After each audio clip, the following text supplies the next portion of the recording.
Cette manifestation a pour but de souligner le rôle éminent que doit jouer la radiodiffusion dans l'évolution actuelle de nos populations d'outre-mer et de mettre notamment l'accent sur l'heureuse initiative ayant abouti à doter le Soudan de la première station de radiodiffusion installée à Bamako. Il m'est particulièrement agréable d'avoir le privilège de présider l'inauguration de Radio Soudan. Cet honneur m'est d'autant plus sensible que je me trouve ici non seulement en qualité de représentant du gouvernement de la République, mais aussi parmi les miens, en tant que maire de la ville de Bamako. Je remercie chaleureusement les organisateurs de m'avoir procuré cette satisfaction, notamment Monsieur le chef du territoire, Monsieur le Président et les membres du Conseil du gouvernement, et aussi Monsieur Pierre Schaeffer, directeur général de la Société de radiodiffusion de la France d'Outre-mer, lequel avait particulièrement insisté pour que cette inauguration puisse coïncider avec mon séjour dans la capitale du Soudan. Ainsi, après Dakar, Abidjan, Saint-Louis, voici que Bamako, en même temps que Cotonou et la Mauritanie, sont maintenant dotés d'une station de radiodiffusion. Il en sera prochainement de même pour le Niger.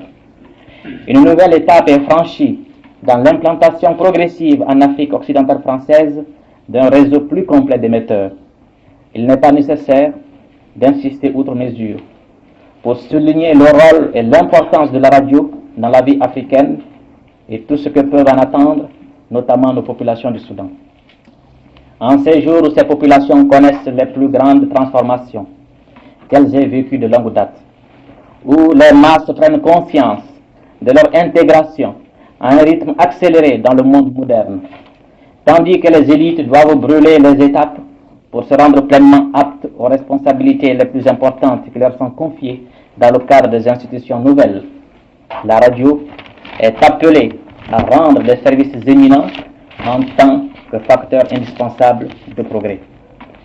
N'est-elle pas l'instrument idéal pour triompher du temps et des distances dans nos immenses espaces où 3,5 millions d'habitants vivent dispersés suivant une moyenne de l'ordre de 3 individus par kilomètre carré,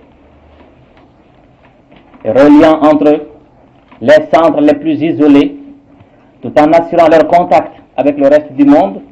La radio peut contribuer de façon décisive à accélérer cette formation des masses et cette préparation des élites. En supprimant ainsi les barrières entre ces divers groupements humains, dispersés et pourtant semblables, la radio se doit donc d'abord d'aider les populations soudanaises à se connaître entre elles, pour prendre conscience de cette similitude, reflet d'une communauté de sang et de destinée, à affirmer leur personnalité collective, à mieux assimiler les richesses de leur civilisation traditionnelle, à vénérer cet héritage qui est le propre de chaque communauté humaine, irremplaçable en tant que telle, et que nulle société ne peut régner sous peine de perdre sa dignité. Sur un plan voisin, je ne manquerai pas de rappeler que rien ne peut être entrepris de façon féconde sans la participation active et effective des populations intéressées.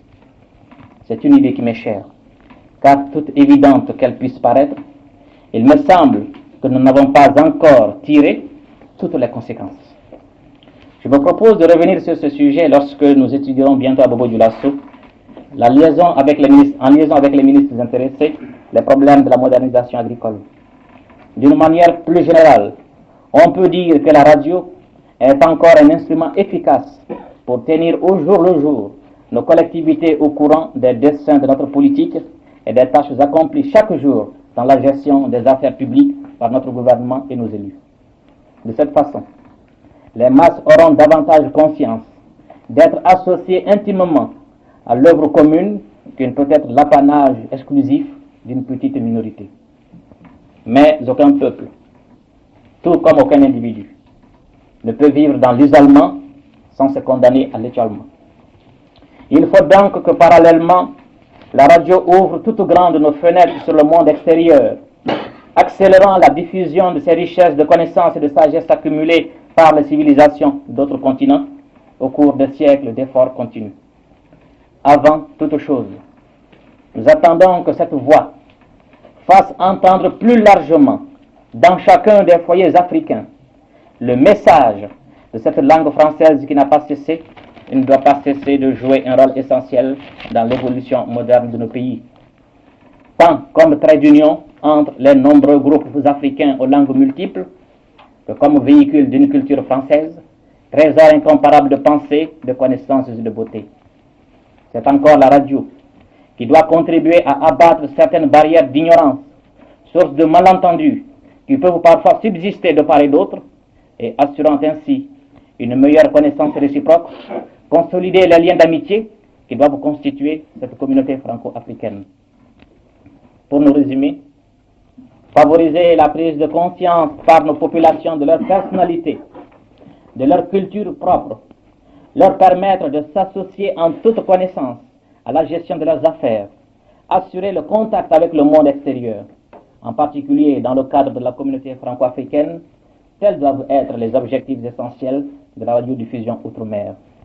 Pour cela, respecter la diversité tout en la coordonnant, assurer une assistance technique par la mise en commun des moyens dans les conditions les plus avantageuses, tenir compte du souci légitime des collectivités locales d'avoir une radio originale, associer les représentants des usagers aux responsabilités professionnelles. Tels sont les impératifs que doivent avoir constamment présents à l'esprit ceux qui contribuent à l'implantation et à la gestion de la radiodiffusion outre-mer.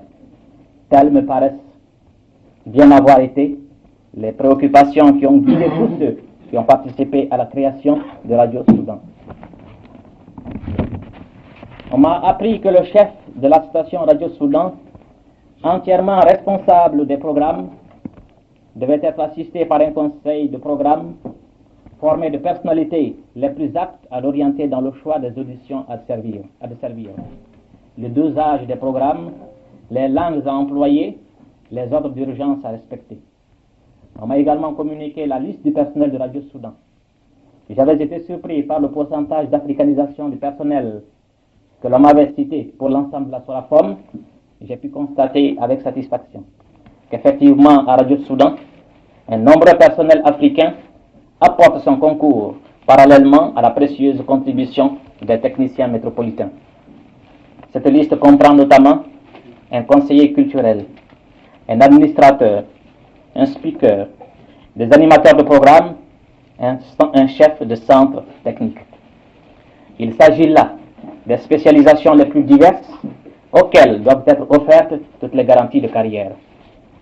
Je ne puis que me féliciter de cette contribution effective au problème de la formation des élites africaines, œuvre de la Sorafom.